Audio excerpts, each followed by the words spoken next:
When the credits roll at the end of Dragon Quest XI, what exactly do you feel? You might feel relief overcoming the final boss to reach the end of this epic and long adventure. You might feel satisfied seeing the lovely way the journey ends. You may feel sad knowing that this lovable ragtag team of heroes who have come together on a storybook-like adventure have finished their journey. Each character is so brilliant and endearing, it makes sense to feel sad when their time together saving the world comes to an end. Well, if you feel this way, you need to pick up the game again, where you will realize that while the game is over, the game isn't really over. You still have an entire 15-hour act to play before your adventure is truly completed. Oftentimes, games will give the player more content after the end of the game, and sometimes this content is the best the game has to offer. The B-sides in Celeste are some of the best and most difficult levels in the game, and after those B-sides you discover another layer of the post-game content with the C-sides. While the entire core game of Celeste is fantastic, most of the game's content is given after the game's credits. In a case like this, the post-game content is hardly optional.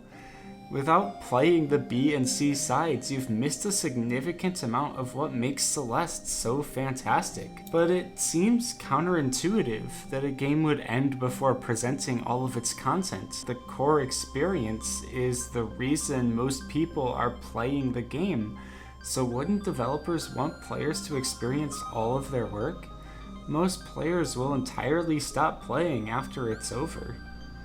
It's the same thing with movies. With the popularity surge of the Marvel Cinematic Universe came a surge in popularity of post-credit scenes. Those scenes have become so popular that many people now expect all comic book movies to have a post-credit scene. And while sometimes these scenes do give relevant information to the film or series, often teasing what will happen in the next installment, most of these play as a quick laugh for those who stick around long enough, with little in terms of actual substance. I think directors have reached a point where if a post-credit scene is going to contain relevant story information, they want it to be part of the base movie for everyone to experience. So certainly most people who go to see a movie while recognizing that there may be a post-credit scene don't feel too interested in sticking around past the credits to see it. But in games, this is a little different. These aren't just scenes or teases for future games.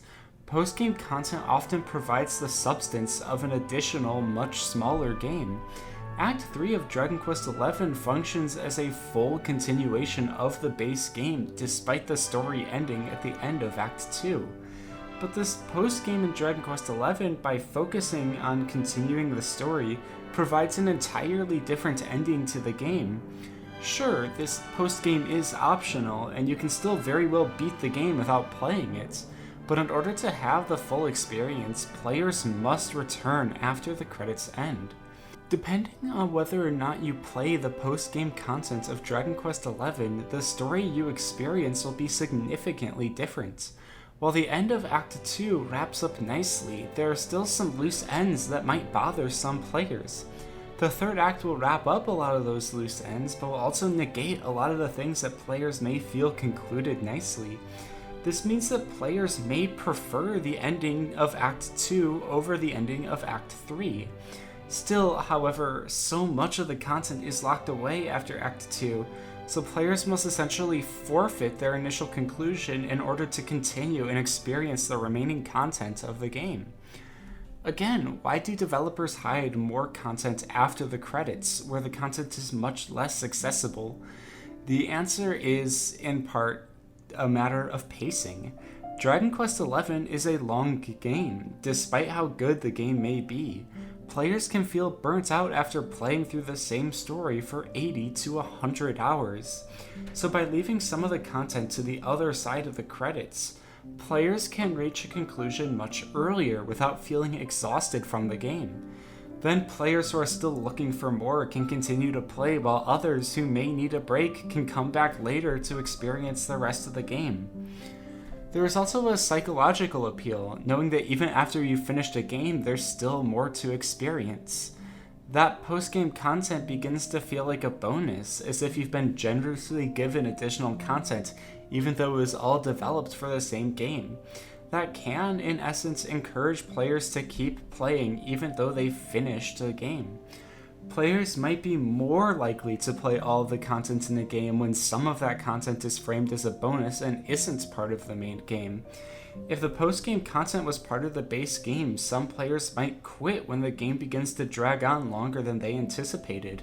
Whereas when this content is bonus content, players who finished the game will feel more encouraged to play and experience the remaining bits of the game, knowing that the game is technically over now.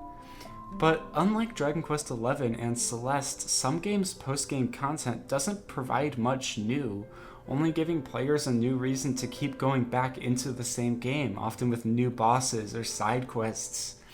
This type of content might not be significant for gameplay or story reasons, but for players who just wanted more things to do and keep playing, this sort of content is perfect.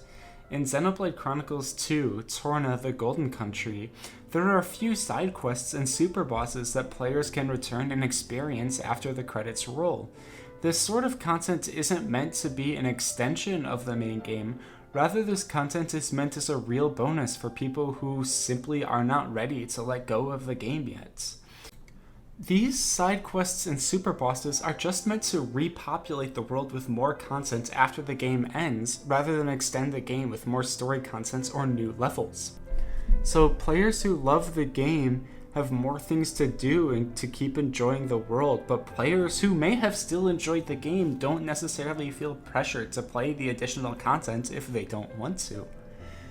But if post-game content is meant to provide additional content after the game ends, then what makes it different than DLC?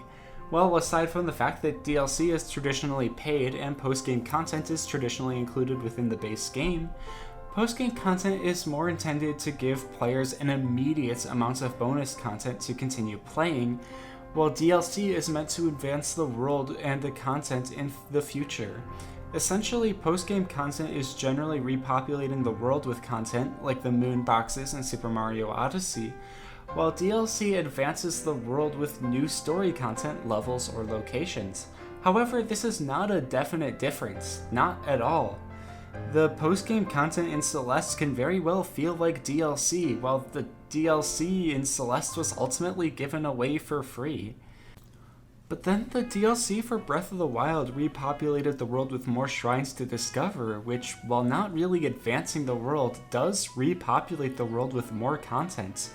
But this DLC came with additional content, with a completely revamped hard mode, the Trial of the Sword, new costumes, and of course, extra story content. But DLC can be so wildly different and variable. The DLC for Xenoblade 2 included Torna the Golden Country, a completely new game that takes around 20 hours to beat. DLC hardly has any consistency, with each being its own unique thing. The only constant in DLC is that it adds more content. There's no set value or substance. Some DLC will add more content for less money, while some content will add less for more. That doesn't make any DLC more or less valuable or more or less worthwhile.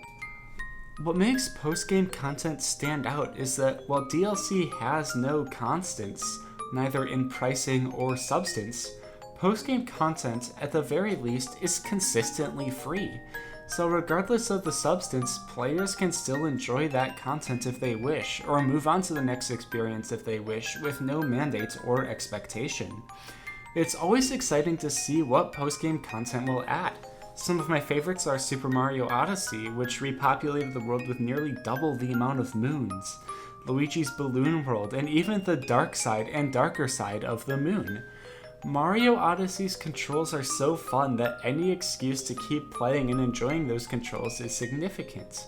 I also love the post-game content in Dragon Quest XI, which almost feels like a completely new game, even leading up to its own final boss and new ending.